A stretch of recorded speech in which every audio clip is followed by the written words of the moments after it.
okay. In that track there was no ground to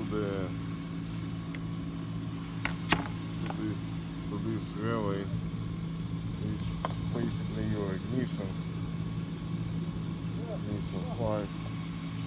I did not find exactly where it's missing. There is some broken ground from the back, but for right now put a jumper so we can move the truck.